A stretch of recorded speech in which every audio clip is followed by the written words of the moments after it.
नमस्कार, आदाब, सत श्री अकाल, जय भीम, जोहार। मेरा नाम है नवीन कुमार। कसाब याद है आपको? पूरा नाम मोहम्मद अजमल आमिर कसाब। 6 नवंबर 2008 को मुंबई के ताज होटल से लेकर छत्रपति शिवाजी टर्मिनस तक गोलियां बरसाने वाला एक पाकिस्तानी दहशतगर्द, जिसने अपने साथियों के साथ मिलकर 166 निहत्थे लोगों की बर्बरतापूर्ण हत्या कर दी थी। आपको लग रहा होगा आज मैं कसाब की चर्चा क्यों कर रहा हूं, क्योंकि यह देश हिंदुत्व के कसाबों से भर गया है। नफरत की राजनीति की जो हवा चली है, उसने हमारे गली मोहल्लों को कसाबों के हवाले कर दिया है और हम अमन पसंद लोगों को उनके रहमो करम पर छोड़ दिया गया है। नूह से लेकर इम्फाल तक, बहादुरगढ़ से लेकर बरेली तक, चुराचांदपुर से लेकर फरीदाबाद पलवल तक, रोड से रेलगाड़ी तक हथियार लहराते हुए हिंदुत्व के कसाब कट्टा और कटार चमकाते हुए घूम रहे हैं। और मोदी से लेकर योगी तक, अमित शाह से लेकर खट्टर तक, बीरेन्द्र सिंह से लेकर अजीत डोभाल तक अपने अपने महलों में बैठकर देख रहे हैं देश को जलते हुए। ऐसी तैसी डेमोक्रेसी। मैं क्यों बार बार कसाब का जिक्र कर रहा हूं? क्योंकि जिस जयपुर मुंबई एक्सप्रेस ट्रेन में मोदी योगी का नाम लेकर रेलवे के कांस्टेबल चेतन सिंह ने 4 लोगों को मौत के घाट उतार दिया, उसके बारे में याद करते हुए B6 कोच में सफर कर रहे कृष्ण कुमार शुक्ला सिहर जाते हैं। वो कहते हैं कि मैंने मुश्किल से 10 फीट की दूरी से उसे अपने सीनियर टीकाराम मीणा को गोली मारते हुए देखा। उसका चेहरा खूंखार हो गया था। कृष्ण शुक्ला कहते हैं कि ऐसा लग रहा था जैसे मेरे सामने कसाब खड़ा हो। उन्होंने ही आरपीएफ को इस नरसंहार के बारे में सबसे पहले सूचना दी थी। वो कहते हैं ऐसा लग रहा था जैसे चेतन सिंह के ऊपर शैतान सवार हो गया हो। आपको पता ही है कि चेतन सिंह को बाद में कहते हुए पाया गया था कि इस देश में अगर रहना है तो 2 ही लोग हैं, योगी और मोदी। वो मुसलमानों को लेकर नफरत से भरा हुआ था। यह केवल एक घटना नहीं है, पूरा देश जल रहा है। आखिर क्यों कृष्ण कुमार शुक्ला को लग रहा है कि फांसी पर चढ़ा दिए जाने के 12 साल बाद कसाब जिंदा हो गया है? और इस बार उसका नाम अजमल आमिर नहीं है, इस कसाब का नाम चेतन सिंह है। इस बार उस कसाब का नाम मोनू मानेसर है। इस बार उस कसाब का नाम है बिट्टू बजरंगी। और ऐसे कसाबों की टोलियां केवल मस्जिद के इमाम को नहीं मिटाना चाहती, यह करगिल की लड़ाई में देश की हिफाजत करने वाले के बेटे होमगार्ड के जवान नीरज को भी मार डालती हैं, राजमिस्त्री शक्ति को भी मार डालती हैं, डीसीपी को भी खत्म कर देना चाहती हैं। क्यों? क्योंकि यह देश जले। क्या आप जानते हैं कि जिस नायब इमाम को गुरुग्राम की मस्जिद में मारा गया, वो कैसा देश चाहते थे? सुन लेंगे तो रोना आ जाएगा।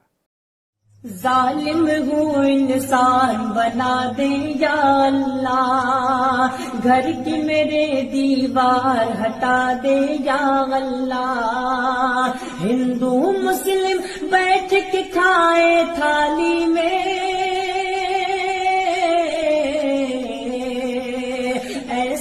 हिंदुस्तान बना दे या अल्लाह, ऐसा हिंदुस्तान बना दे या अल्लाह।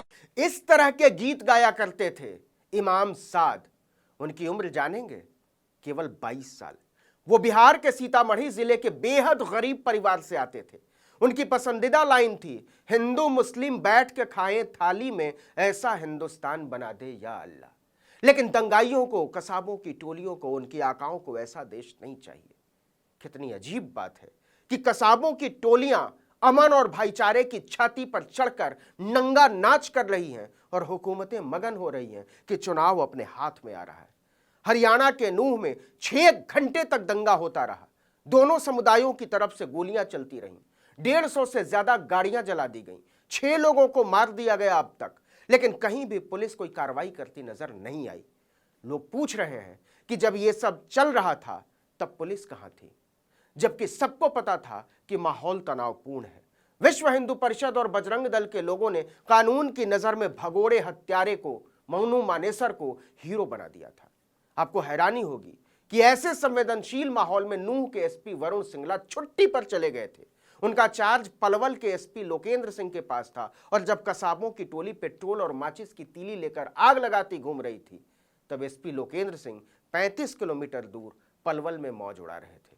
उनसे पूछा गया कि कागजों में ब्रजमंडल यात्रा के लिए 900 पुलिस वाले तैनात किए गए थे। जब हिंसा भड़की तब ये लोग कहाँ थे, क्या कर रहे थे? इस पर उनका जवाब था, उस वक्त शायद इधर उधर हो गए होंगे। मुझे देखना पड़ेगा। क्या आप समझ रहे हैं कि इसका मतलब क्या होता है? दंगाई जब गाड़ियां जला रहे थे तब उन्हें रोकने के लिए तैनात किए गए 900 पुलिस वाले इधर उधर हो गए थे, अपनी आंखें फेर ली थीं। यह है इस देश की व्यवस्था का सच।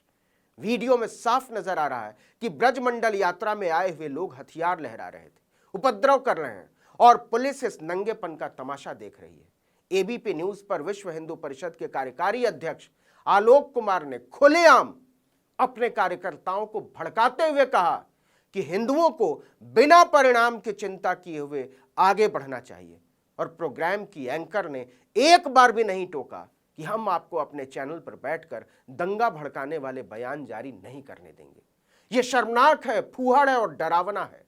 सच यह है कि सत्ता, मीडिया और कट्टरपंथियों की तिकड़ी के आगे भारत का लोकतंत्र असहाय और भयभीत खड़ा है।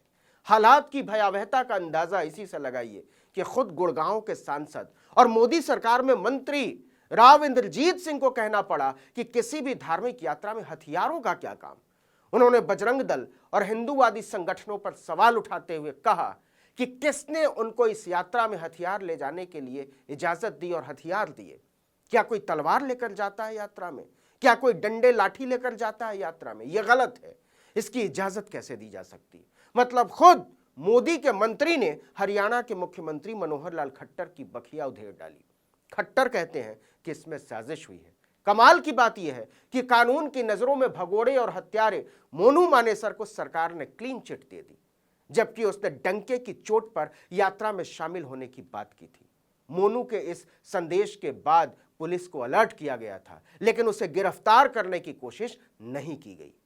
आपको पता ही होगा कि राजस्थान के गोपालगढ़ के जुनैद और नासिर को गो तस्करी के शक में हरियाणा के भिवानी में जिंदा जलाकर मार दिया गया था। इसी केस में मोनू मानेसर मुख्य आरोपी है। राजस्थान पुलिस के कागजों में मोनू फरार है। क्या यह सिर्फ इत्तेफाक हो सकता है कि बरेली में दंगा भड़काने की कोशिश कर रहे गुंडों को रोकने वाले एसएसपी को 3 घंटे के भीतर इस हिमाकत की सजा दे दी जाती है और नूह मेवात में एसपी घटना के समय घटनास्थल से ही गायब रहते हैं? क्या यह सिर्फ एक इत्तेफाक है कि मणिपुर से लेकर हरियाणा तक डीजीपी नाम का पद दंगाइयों के पैरों में नाक रगड़ता नजर आता है? नहीं, यह सिर्फ इत्तेफाक नहीं है। साफ दिखाई दे रहा है कि देश कसाबों के हाथ में कसमसा रहा है और देश के प्रधानमंत्री को इससे कोई फर्क नहीं पड़ता। यही है विकास की राजनीति का गुजरात मॉडल। क्या समझे? इस वीडियो में इतना ही, लेकिन अगर आपने आर्टिकल 19 इंडिया को अब तक सब्सक्राइब नहीं किया है तो फौरन कीजिए, बेल आइकॉन दबाइए, घंटी जैसी आकृति, लाइक कीजिए और कमेंट करके ज़रूर बताइए कि हमारा वीडियो आपको कैसा लगा। यूट्यूब पर देख रहे हैं तो हमारे चैनल को सब्सक्राइब ज़रूर कीजिए, फेसबुक पर देख रहे हैं तो हमारे पेज को लाइक कर लीजिए, इंस्टाग्राम पर हमें फॉलो कीजिए और हमारा ट्विटर हैंडल है आर्टिकल 19_इंडिया, इसको ज़रूर फॉलो कर लीजिए। और मेरा ट्विटर हैंडल है नवीन जर्नलिस्ट, आप मुझे भी फॉलो कर सकते हैं। नमस्कार।